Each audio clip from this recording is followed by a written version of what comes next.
بسم الله الرحمن الرحيم. السلام عليكم ورحمة الله تعالى وبركاته. الحمد لله.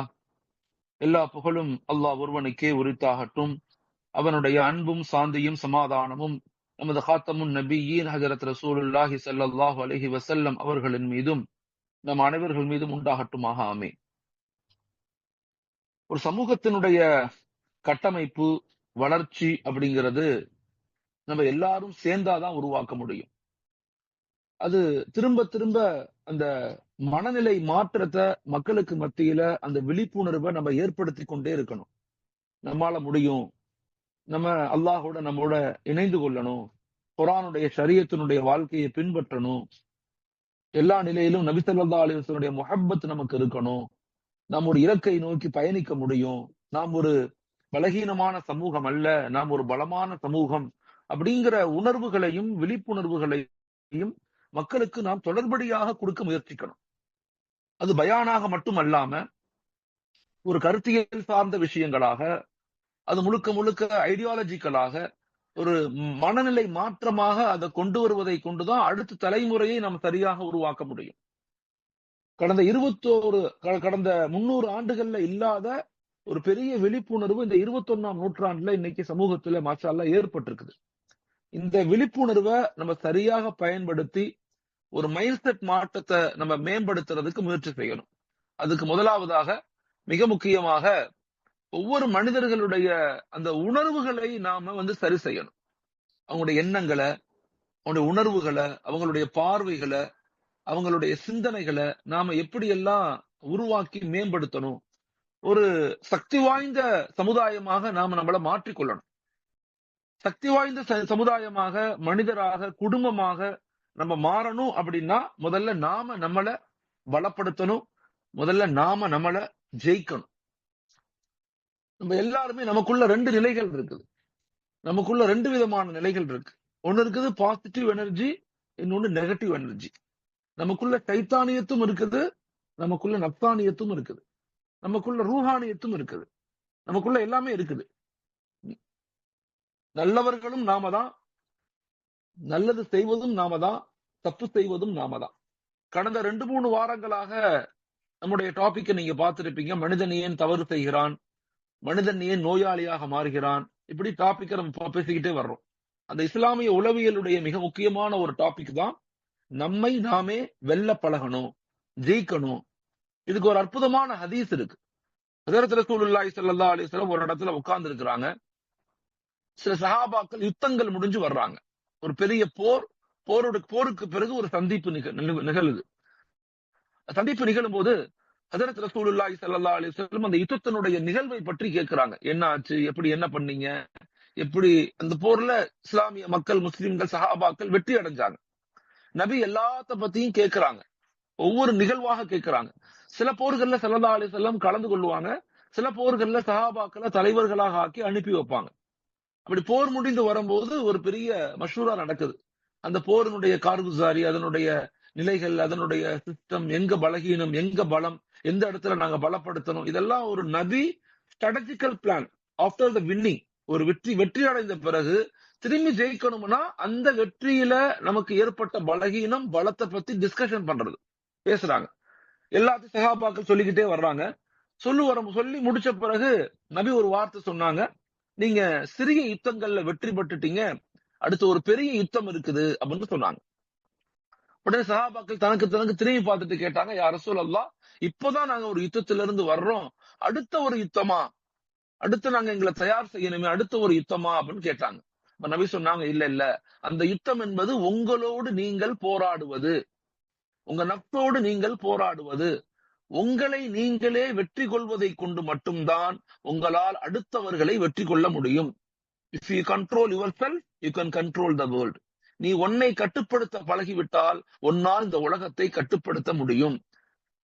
நம்மளை நாமே கட்டுப்படுத்தல, நம்மளை நாமே தயாரிக்க முடியல, நம்மளை நாமே ஜெயிக்க முடியல, நம்மளை நாமே அறிவின் பக்கம் டெவலப் பண்ண முடியலன்னா நம்மால் யாரையுமே உருவாக்க முடியாது. நம்மை நாம் வெல்வதை கொண்டுதான் மற்றவர்களை நாம் உருவாக்க முடியும்.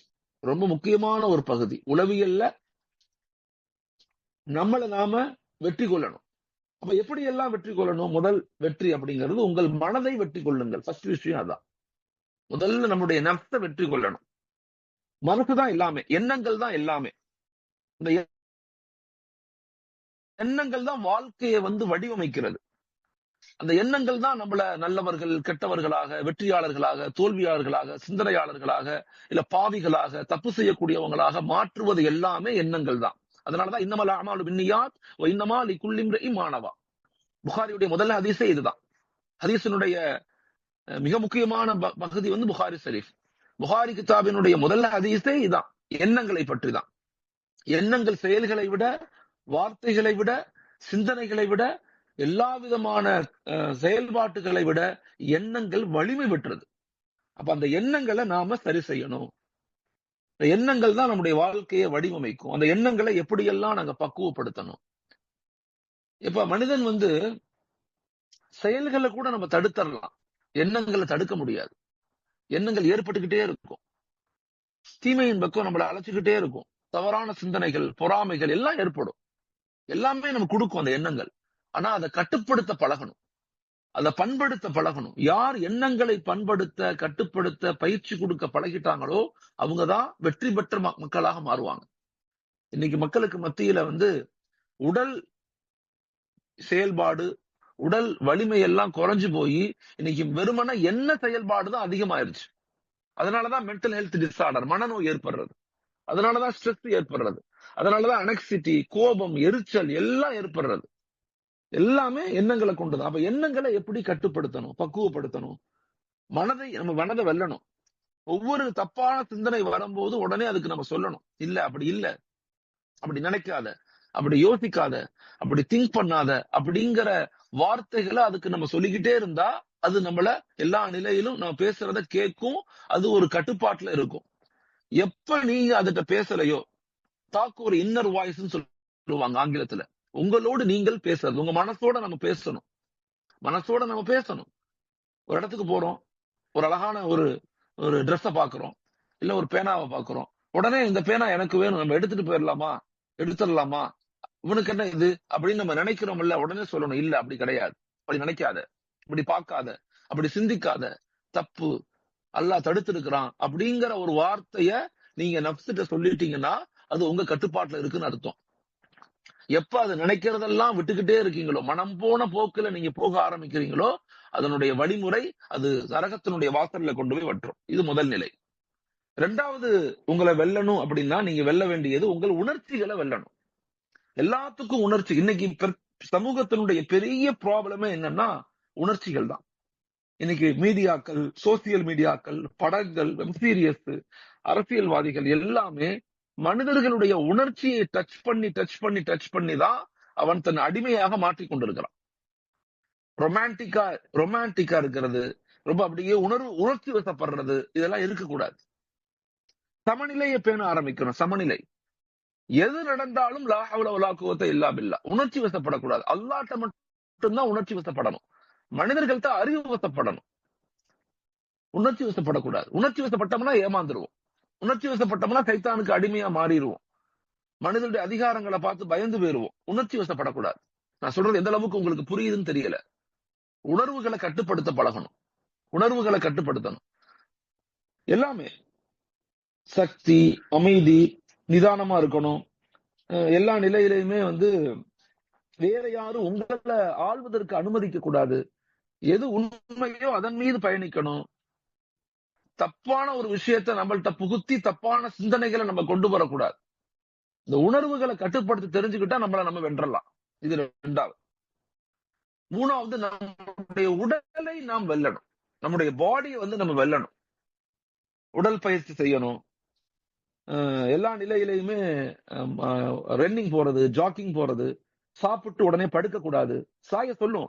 நம்முடைய உடல் என்ன செய்யும்? சுகத்தை விரும்பும். நப்சு அதுதான் கொடுத்துக்கிட்டே இருக்கும். உடல் சுகத்தை நப்சு விரும்பும். சும்மாவே இருக்கணும், ஏசிலேயே இருக்கணும், ஜாலியாவே இருக்கணும், ஒரு வேலையும் செய்யக்கூடாது, படுத்தே இருக்கணும், யாராவது சொன்னா கோபம் வரும், இதெல்லாம் நடக்கும். உடலை தயார்படுத்தணும். நம்முடைய உடலை. காலைல இவ்வளவு நேரம் வாக்கிங் போவேன், நான் இவ்வளவு நேரம் நடப்பேன். மாடிப்படி இருக்குதா, மாடிப்படி நடந்துதான் போவேன். நான் இதுல போக மாட்டேன், லிப்ட்ல போக மாட்டேன். நைட்டு இரவு சாப்பிட்டு உடனே தூங்க மாட்டேன், ஒரு 10 நிமிஷம் நடந்துக்குவேன்.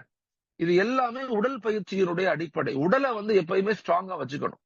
உடல் நம்ம சொல்றதுதான் உடல் கேட்கணுமே தவிர அந்த உடலுடைய சுகத்துக்கு நம்ம அடிமையா கூடாது. யார் உடலை வென்றார்களோ இந்த உலகத்தை வெல்ல முடியும். ஹெல்த் தான் எல்லாமே.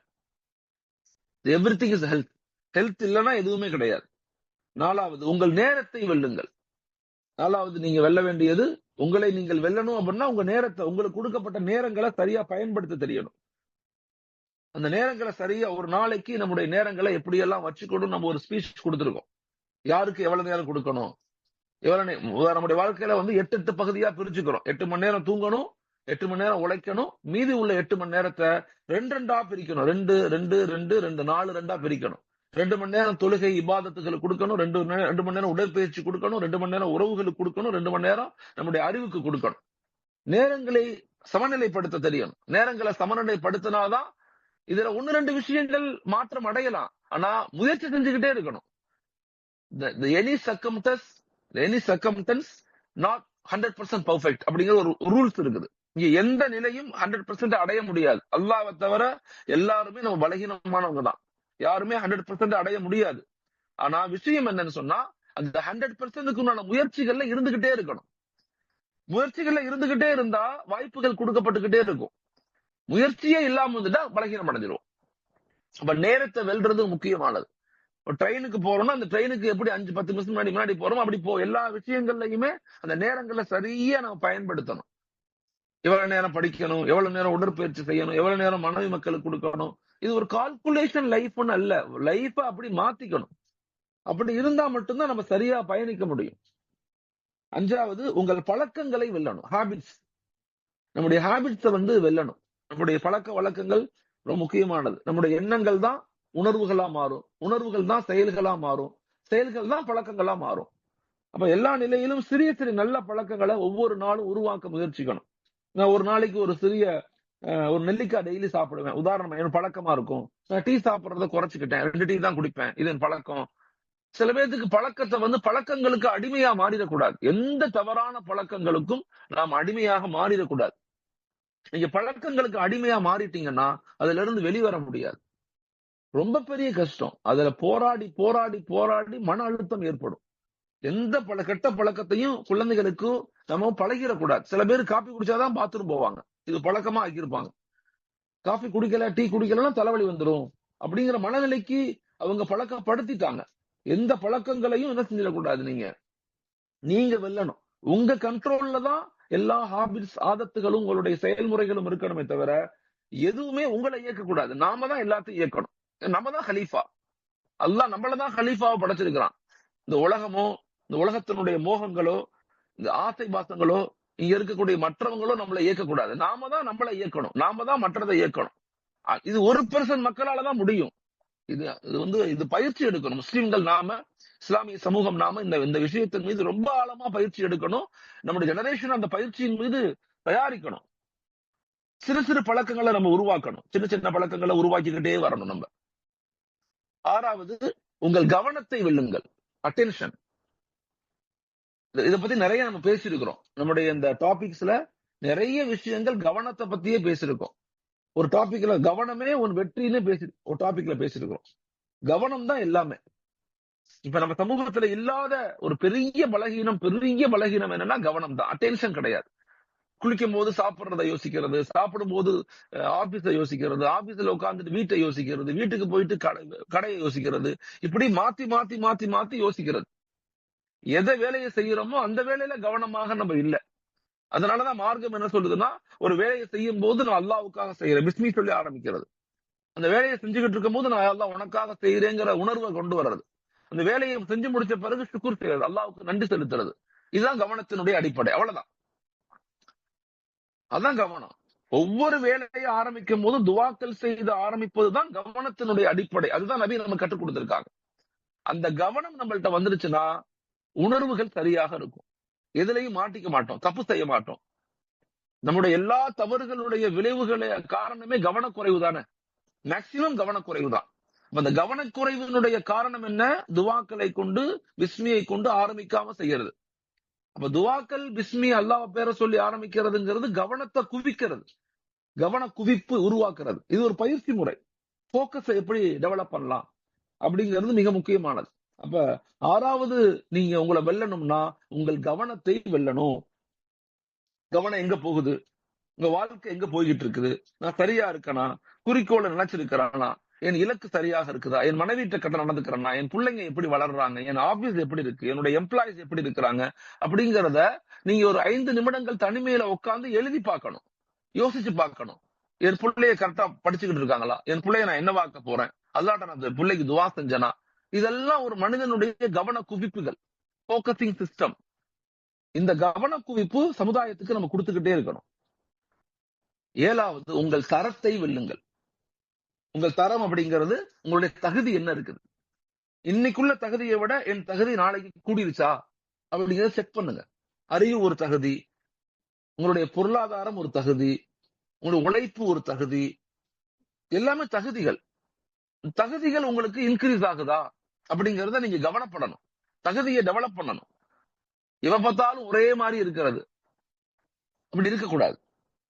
வீட்டுக்கு வந்தா எப்பதான் அழுக்கு நைட்டி போட்டுக்கிட்டே வீட்டுல இருக்கிறது.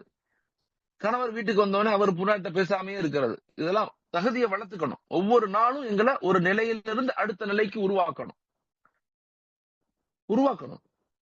வீடு இருக்குது, வீட்டுல வந்து சோஃபா செட் எல்லாம் போட்டு வச்சிருப்போம். 3 மாசத்துக்கு ஒரு எல்லாத்தையும் கொஞ்சம் சேஞ்ச் பண்ணணும். இந்த சோஃபாவை இங்கிட்டு போடுங்க, டைனிங் டேபிள் அங்கிட்டு போடுங்க, அந்த டேபிள் அங்கிட்டு போடுங்க. வீட்டுக்குள்ள ஒரு சின்ன சேஞ்சஸ் ஏற்படும். உள்ள வந்தவொடனே கணவரோ பிள்ளைங்களோ பார்க்கும்போது சந்தோஷம். அதே போலதான் கணவர், அதே போலதான் மனைவி. குடும்பம்ங்கிறது தன் தகுதியை வந்து இம்ப்ரூவ் பண்ணணும், தரத்தை வந்து டெவலப் பண்ணணும். பலகீனமா போயிடக்கூடாது நம்ம. இப்ப தரத்தை வெல்லுங்கள். 8வது உங்களை சுற்றியுள்ளவர்களை வெல்லுங்கள். யாருக்கும் நம்ம அடிமை கிடையாது. நாம யாருக்கும் அடிமை கிடையாது. நமக்கும் யாரையும் அடிமையா மாத்தவும் கூடாது. மற்றவங்க எல்லாரையும் ஊக்குவிங்க. நல்லா இருங்க, செயல்படுங்க, டெவலப் ஆகுங்க, உருவாகுங்க, மோட்டிவேஷன் பண்ணுங்க, இன்ஸ்பயர் பண்ணுங்க. சுற்றி உள்ளவர்களை ஜெயிக்க வைக்கணும். உறவுகளை ஜெயிக்க வைக்கணும், பிள்ளைங்களை ஜெயிக்க வைக்கணும், மனைவி மக்களை ஜெயிக்க வைக்கணும், கணவரை ஜெயிக்க வைக்கணும். இப்ப நம்ம சுற்றி உள்ளவங்க எல்லாம் வாழ்க்கையில வெற்றி பெறணும்னா அந்த வாழ்க்கைய அவங்களுக்கு நம்ம சொல்லி கொடுத்துக்கிட்டே இருக்கணும். நல்ல மனிதர்களோடு இணைந்து வாழணும், கெட்ட மனிதரோடு சேரக்கூடாது.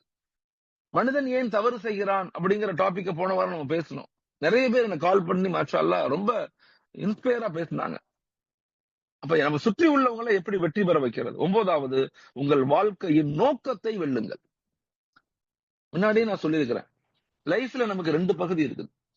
ஒண்ணு இருக்குது தேவை, இன்னொன்னு இருக்குது நோக்கம். ஒண்ணு இருக்குது நீட்ஸ், இன்னொன்னு இருக்குது அப்ஜெக்டிவ். இப்ப நம்ம எல்லாரும் என்ன செஞ்சிட்டோம்னா நீட்ஸ் அப்ஜெக்டிவா நினைச்சுக்கிறோம். வீடு கட்டுறது நீட்ஸ், நல்லா சம்பாதிக்கிறது நீட்ஸ், பெரிய கார் வாங்குறது நீடு. இதெல்லாம் நீடு, இதெல்லாம் தேவைகள். ஆனா நோக்கம் என்ன? அல்லாஹ்வை நாம் பொருந்தி கொள்றது, அல்லாஹ் நம்மள பொருந்தி கொள்றது. அதான் நம்ம நோக்கம். அதை விட்டு வேற எந்த நோக்கம் உலகத்துல கிடையாது. நமக்கு ஒரே நோக்கம் தான். குன்தும் கைர உம்மா, நம்ம ஏன் சிறந்த உம்மத், தஅமுருன பில் மஅரூஃப் வ தன்ஹவுன அனில் முன்கர், நன்மையை ஏவி தீமையை தடுக்கிறீங்க. வாழ்க்கையின் நோக்கத்தை விளைஞ்சிக்கங்க. மத்த எல்லாம் தேவைகள். வீடு கட்டுறது, நகை வாங்குறது, 10 பவுன் சேர்க்கிறது, ஒரு பெரிய பங்களா வாங்குறது எல்லாம் நோக்கம் கிடையாது. அதெல்லாம் தேவை. அதெல்லாம் தேவைதான், ஒரு மனிதனுக்கு தேவை. ஆனா நோக்கம் என்ன? நான் அல்லாஹ்வை அடையிறது. அப்ப அந்த நோக்கத்துடைய வாழ்க்கையில வாழ்றனா, அந்த நோக்கத்தை நான் வென்றுட்டனா, ஜெயிச்சுட்டனா அப்படிங்கறத யோசிங்க. 10வது இறுதியாக உங்களை நீங்களே வெல்லுங்கள். உங்களை நீங்கள் வெல்லுங்கள். உங்களை வெல்வதுதான் பேராற்றல். சிறு மாற்றம் பெரும் ஆற்றல். உங்க வாழ்க்கையில ஏற்படக்கூடிய சின்ன சின்ன மாற்றங்கள் தான் பெரும் பெரும் ஆற்றல்களாக மாறும். அதுல குறிப்பாக உங்களை நீங்கள் வெல்ல முயற்சி செய்யுங்கள். பண்படுங்க, பயிற்சி எடுங்க, நிறைய நல்ல விஷயங்களை கேளுங்க. வாழ்க்கைய கொஞ்சம் கால்குலேஷனா வாழ முயற்சி செய்யுங்க. இந்த படங்கள் சொல்ற மாதிரி, இந்த என்டர்டைன்மெண்ட் சொல்ற மாதிரி எப்படி வேணாலும் வாழலாம், வாழ்க்கை ஒரு தடவை தான், அந்த வார்த்தைகள்லாம் கேட்காதீங்க. அதெல்லாம் பொய். அதெல்லாம் சும்மா நம்மள இந்த என்டர்டைன்மெண்ட், இந்த ரொமான்டிக், இந்த வார்த்தைகள், இந்த உணர்வுகள், இதெல்லாம் நம்மள தடுக்குது. உங்களுடைய மைண்டை கட்டுப்படுத்துங்க, உங்களுடைய மவுத்தை கட்டுப்படுத்துங்க, உங்களுடைய வாயை கட்டுப்படுத்துங்க, உங்களுடைய மணியை கட்டுப்படுத்துங்க, உங்களுடைய மூடை கட்டுப்படுத்துங்க. எல்லாத்துலயும் அந்த கட்டுப்பாடுகள் வேணும். அவங்கதான் ஜெயிப்பாங்க, அவங்கதான் வெற்றி பெற முடியும். அவங்கதான் அடுத்தவங்களை வெற்றியாளர்களாக மாற்றவும் முடியும், தலைவர்களாக மாற முடியும். இல்லைன்னா மாற முடியாது. சமூக கட்டமைப்புங்கிறது ஒரு சாதாரண விஷயம் அல்ல. ஒரு பெரும் விழிப்புணர்வு, அது ஒரு பெரும் ப்ராசஸ், இது ஒரு பயணம். ஆக்சுவலா இந்த பயணத்துல நம்ம செஞ்சுக்கிட்டே இருக்கோம். இன்னமா அலைக்கல் பலாகு அலைனல் ஹிசாப். நம்ம வேலை மக்களுக்கு சொல்றதுதான், மக்களை நன்மையின் பக்கம் அழைக்கிறது தான், மக்களை நேர்வழிப்படுத்துறது தான், மக்களை சீர்படுத்துறதுக்கு முயற்சி பண்ணிக்கிட்டே இருக்கணும், சீர்படுத்திக்கிட்டே இருக்கணும். அதனாலதான் நான் அடிக்கடி சொல்லியிருக்கிறேன் உங்கள்கிட்ட, சமூக கட்டமைப்பினுடைய படித்தரங்கள், சமூகத்தினுடைய உருவாக்கத்துல ஒண்ணு கற்றல், நாம நிறைய கத்துக்கணும். ரெண்டாவது கற்பித்தல், மக்களுக்கு கற்றுக் கொடுக்கணும். மூணாவது பண்படுத்துதல், மக்களை நல்லவின் பக்கம் சரி பண்ணணும். நாலாவது சீர்படுத்துதல், மக்களை நன்மையின் பக்கம் அழைக்கணும். அதுக்கு பிறகுதான் மேம்படுத்துதல், அதுக்கு பிறகு அப்டேஷன், அதுக்கப்புறம் பாதுகாத்தல். இதான் அதனுடைய முறைகள். அப்ப நம்ம ஒரு இலக்கை நோக்கி நகரும் போது திருக்குறள் ஒரு அற்புதமான ஒரு விஷயம் சொல்லும். திருக்குறள் ரொம்ப அற்புதமான ஒரு கருத்து சொல்லுது. வினைவழியும் தன்வழியும் மாற்றான் வழியும் துணை வழியும் ஊன்றி செயல் அப்படின்னு சொல்லுது. நீ ஒரு இலக்கை நோக்கி நகரும் போது, அதனால ஒரு வேலையை செய்யும் போது அந்த வேலையினால் ஏற்படக்கூடிய வினைவுகள் என்ன அப்படிங்கறத தெரிஞ்சுக்கிட்டு செய். உன் வலிமை என்ன, உனக்கு என்ன இறைவன் கொடுத்திருக்கிறான் தெரிஞ்சுக்கிட்டு செய். மாற்றான் வழியும், உனக்கு எதிர்த்து நிக்கிறான்ல அவனுடைய வலிமை என்ன, அதையும் அறிஞ்சு செய். நாலாவது அற்புதமா சொல்லும், துணை வழியும், ஒன்னு கூட இருக்கக்கூடிய துணை அல்லாஹ் நம்ம கூட இருக்கிறான், அவன் வலிமையானவன், அவன் கைவிட மாட்டான். அந்த உணர்வுகளை மக்களுக்கு கொண்டு போய் சேர்க்கணும். அதுதான் ஊன்றி செயல். அந்த இலக்கோடு நீ செயல்படு, வெற்றியாளராக மாறுவாய் அப்படிங்கிறத மிக அற்புதமாக நமக்கு திருக்குறளும் சொல்லி கொடுக்குது. அதனால நம்ம சமுதாயத்தின் மீது ரொம்ப கவனமாக நம்முடைய பயணங்களை, நம்முடைய சிந்தனைகளை, நம்முடைய இலக்குகளை மக்களுக்கு சொல்லிக்கிட்டே இருக்கணும். மக்களை கைவிட்டக்கூடாது. மக்கள் சரியில்லை, மக்கள் அவ்வளவுதான் அப்படின்னு நிலைக்கு வரக்கூடாது. நம்ம மக்களை கொண்டு நோக்கம் நம்முடைய குடும்பம், நம்முடைய உறவுகள், நம்முடைய பிள்ளைங்க எல்லாத்தின் மீதும் கவனப்படணும். அப்படிப்பட்ட ஒரு பெரும் சிந்தனையாளர்களாக, செயல்பாட்டாளர்களாக, பயணிக்கக்கூடிய மக்களாக, நீண்ட இலக்கு, தொடர் பயணம், கடின உழைப்பு, நேர்மறையான சிந்தனை அப்படிங்கிற ஆழமான கருத்தியலோடு பயணிக்கக்கூடிய சமூக கட்டமைப்பை உருவாக்கக்கூடிய பெரிய வாய்ப்பை அல்லாஹ் எனக்கும் உங்களுக்கும் தருவானாக. ஆமீன். அல்ஹம்துலில்லாஹி ரப்பில் ஆலமீன். அஸ்ஸலாமு அலைக்கும் வரஹ்மத்துல்லாஹி தஆலா வபரகாத்துஹு.